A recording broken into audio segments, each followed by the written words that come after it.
Bienvenidos a Jack Misterios.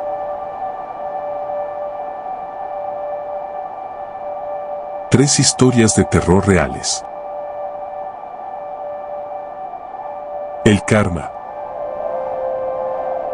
Veo a los dos jóvenes arrastrándose a lo largo de la estación de metro en silencio, con sus ojos fijos en su objetivo.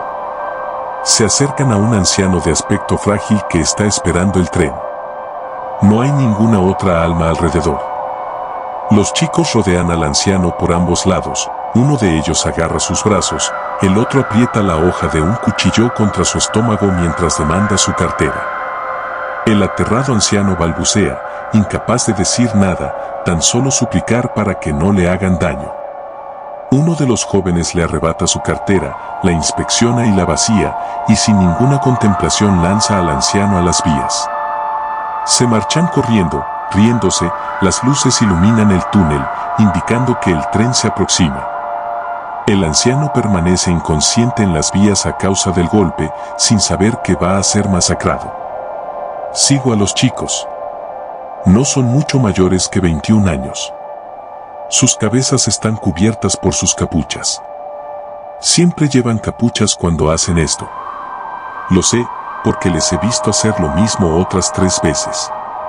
Roban a alguien que está solo y esperando el tren y luego le lanzan a las vías para que muera. Ese viejo era un jodido idiota por llevar tanto dinero encima, ¿acaso no sabe que hay gente mala ahí afuera?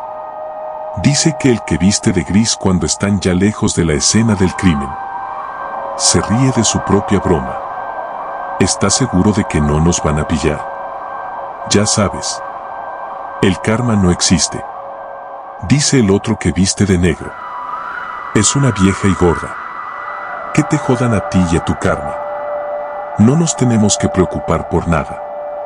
La siguiente vez que planean atacar, estoy ahí de nuevo. Esta vez han elegido a una chica joven que espera ansiosa el tren sobre las 4 de la mañana. Se esconden de ella, con sus capuchas puestas, y es ahí cuando hago mi movimiento. No me pueden ver, claro, pero me sienten. En un segundo, estoy detrás de ellos. Los empujo violentamente y sus cuerpos caen a las vías. Sé que caen mal porque oigo cómo se rompen huesos en el impacto. Miran arriba, completamente desorientados. La mujer corre buscando ayuda. Veo cómo las luces del tren aparecen en la profundidad del túnel. Milagrosamente, el conductor se percata de los chicos en las vías e intenta forzar el freno. Obviamente, es demasiado tarde y el tren pasa por encima de sus cuerpos. El eco de los gritos y el sonido de la carne desgarrada inundan la estación de metro. Cuando el tren ha aplastado sus cuerpos, lo fuerzo a ir hacia atrás. El conductor está confuso, no entiende por qué el tren se mueve por propia voluntad. El tren se desliza hacia atrás sobre los cuerpos destrozados de los jóvenes, reventándolos una segunda vez. Nunca es fácil este trabajo. A veces me dejo llevar, no puedo evitarlo. Después de todo, odio cuando alguien duda de mí. Mi esposa. Mi esposa era la hija única y mimada de padres adinerados que vivían en el área rural de Nueva York. Para ese entonces, habíamos estado casados por 8 meses y las cosas no podían ir mejor. Teníamos una casa propia, trabajos geniales y un par de autos para sellar el sueño americano. Habíamos estado pensando en conseguir un perro, y los planes de hijos tampoco estaban en el futuro distante. Pero las cosas no salieron como lo esperábamos. Una mañana, mi esposa recibió una llamada de la policía informándole que sus padres habían muerto en un accidente vial. Nunca la había visto tan abatida en toda mi vida. Después de la vela y de los funerales, llegaron los crudos trámites legales de los que nadie nunca quiere hablar después de una muerte. Cuando repasamos el testamento, descubrimos que sus padres le habían dejado la hacienda. Una parcela de tierra de 200 acres con una casa de $1.000.000 en el lago. Estábamos sorprendidos, por decir poco. Comenzamos a mudarnos lo más pronto posible. Vendimos nuestra casa vieja y los autos y aceptamos amablemente todas las pertenencias que sus padres habían querido que tuviéramos. Pero hubo un problema. La casa simplemente se sentía muerta. Era muy grande, pero, de alguna forma, estrecha. Todas las paredes parecían ser más angostas de lo que deberían, y podías gritar desde un extremo de la casa sin poder escucharlo en el otro. Acostumbrarnos nos tomó un tiempo, pero al final le agarramos cariño al viejo mastodonte. O al menos eso fue lo que le dije a mi esposa. Cuando estaba solo en la casa, había algo desconcertante sobre el lugar.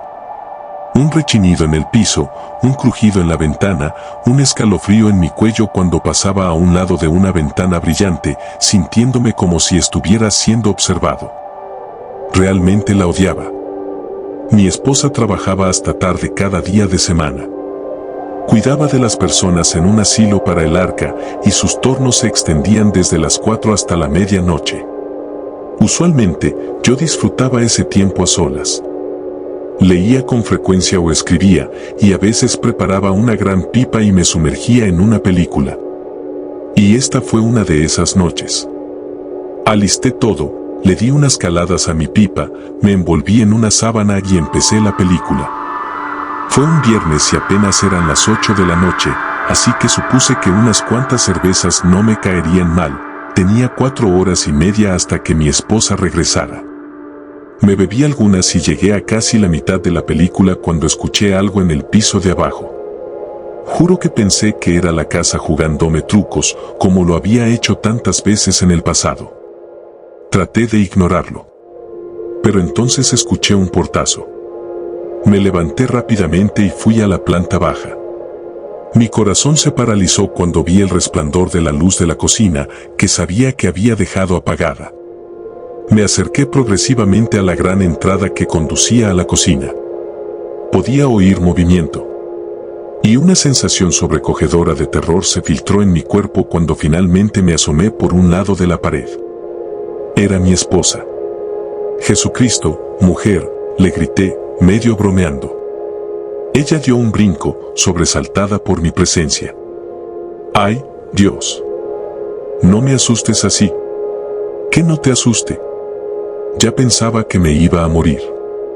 ¿No se te ocurrió hablarme para saludar o algo? ¿Y por qué estás en casa tan temprano? ¿A Julie le parece bien?» «Sí, no hay problema». Le dije que no me sentía bien. «¿Y estás bien?», la cuestioné, viendo que se veía perfectamente normal. Tenía una mirada de culpa. «Estoy totalmente bien. Es solo que no quería estar ahí», dijo con una sonrisa. Me pareció extraño. Nunca había llegado a casa temprano y no parecía importarle mucho. Pasé mi atención rápidamente a las bolsas de víveres. Le pregunté qué iba a preparar, a lo cual respondió, con emoción, «Pollo Alfredo». «Oh, vaya, muero de ganas. ¿Necesitas ayuda?». Se dio la vuelta con un cuchillo en su mano mientras sacaba el pollo. Me sonrió y dijo que no. Lentamente, me apuntó el cuchillo al rostro y declaró, con ojos lujuriosos, «Esta es tu noche. Te prepararé la cena y quizá después me puedas ayudar con algunas otras cosas». Me sonrió de nuevo, taimadamente. Me mordí el labio y la observé mientras seguía preparando la comida. Le agarré el trasero y le dije que iba a ver el resto de mi película. Subí las escaleras y me recosté en la cama. Una media hora después, mi esposa entró a la habitación. «La cena está lista», fue lo único que dijo antes de salir lentamente. Bajé minutos más tarde, encontrándome con la cena desplegada atractivamente. La mesa se veía asombrosa. «Por Dios, te luciste. Tengo que tomar una foto para Instagram». Me hurgué los bolsillos y noté que había dejado mi teléfono arriba. Subí rápidamente y no pude encontrarlo por ninguna parte, pero de seguro solo estaba perdido entre las cobijas. Fui al principio de las escaleras y grité, «¿Puedes llamar a mi teléfono?». Ella rió. «No, vas a tener que esforzarte por esa foto de Insta». «Anda, mi comida se está enfriando». No hubo respuesta. Seguí buscando por unos 3 minutos hasta que lo escuché vibrar. Lo encontré en el suelo, bajo una de mis camisas. Era mi esposa que se dignó a llamar. Ahí no, dije y colgué la llamada mientras me ponía de pie para ir a la planta baja. El teléfono vibró de nuevo. Mi esposa, de nuevo. ¿Qué quieres? Contesté. ¿Disculpa? ¿Qué fue ese, ahí no? ¿Y por qué estás siendo tan grosero? No querías llamar a mi teléfono. Perdona que no te pueda llamar siempre que se te ocurra. Estoy en el trabajo.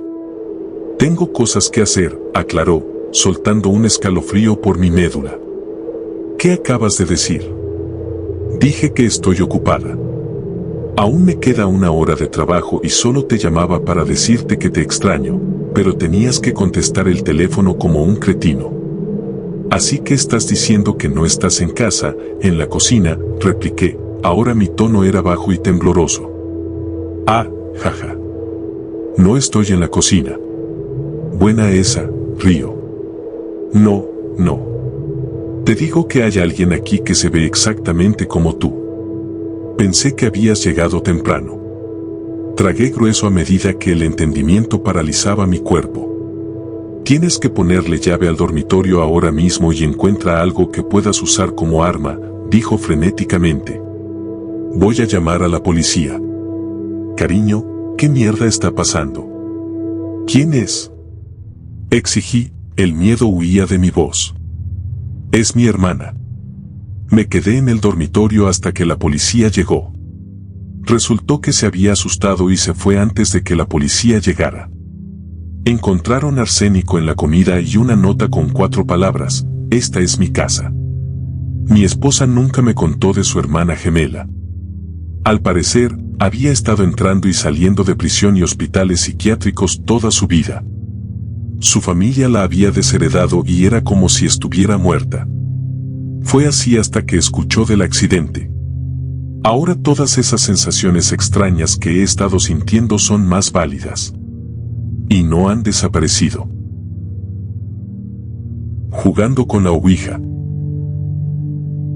Siempre he pensado en la ouija como un instrumento delicado y misterioso. De niña le tenía miedo al simple nombre, tenía curiosidad, pero las historias que contaba mi papá hacían que esa curiosidad se quedara en el olvido.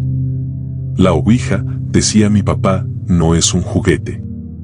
Es como un teléfono con el cual te puedes comunicar con seres del más allá, pero nunca sabes quién estará acudiendo a tu llamado. Lo aprendí a la mala. Cuando era chico, mi hermano Juan y yo nos hicimos de una ouija, la construimos nosotros mismos por curiosidad. Teníamos alrededor de 12 y 10 años. Vivíamos en una casa que mi papá había construido con sus propias manos y era grande, tenía un terreno enorme alrededor de la casa. Al entrar estaba la pileta, que era un gran aljibe de 4 por 4 metros. En todo alrededor de la casa había una especie de banqueta de aproximadamente 1 metro de ancho. Al entrar a la casa había un pasillo enorme que llevaba a la cocina y el comedor. A los lados de ese pasillo habían 3 puertas, una del lado izquierdo y 2 del lado derecho. Esas eran las habitaciones principales. Había otra habitación más en el fondo de la casa, pero a esa se entraba por la parte del comedor. Esa era mi recámara. Los baños estaban pegados a la construcción de la casa, pero uno se tenía que salir al patio para ir al baño. El terreno de atrás de la casa era grandísimo, tanto que mi papá construyó una segunda casa hacia el fondo del terreno y aún quedaba mucho espacio entre una casa y otra, al menos unos 100 metros. Teníamos árboles en todo el terreno, flores, y había también mucha hierba mala. Cuando mi hermano Juan y yo empezamos a jugar a la ouija, fue divertido, obteníamos respuestas incoherentes y hasta chistosas sobre las preguntas que hacíamos. Después las cosas se empezaron a poner más serias. Durante una sesión de juego con la ouija, el espíritu que nos contactó se tornó agresivo y nos dijo varios insultos. Los dos éramos unos chamacos y sin dudarlo dejamos el juego por un rato. Esa noche, no pude dormir, escuchaba muy nítidamente como algo o alguien daba vueltas por fuera de la casa, todo alrededor, incluso se escuchaba una pisada normal y una pisada de palo. A partir de esa noche, siempre que tenía insomnio era atormentado por el fantasma de la pata de palo, como solía llamarlo. Mi hermano también podía escucharlo. Una noche jugando nuevamente con la ouija, le advertí que nos dejara en paz. Su respuesta fue no. Me fui a dormir solo para ser despertado alrededor de las 3 de la madrugada por un golpe fuertísimo en la cara. Me levanté, encendí la luz y no había nadie en mi recámara, pero al verme al espejo vi mi mejilla notablemente enrojecida. Alguien invisible me había golpeado y había sido sin duda el fantasma de la pata de palo. Incluso con esa experiencia tan aterradora, mi hermano y yo no dejamos de jugar hasta el día en que supuestamente nos topamos con el diablo.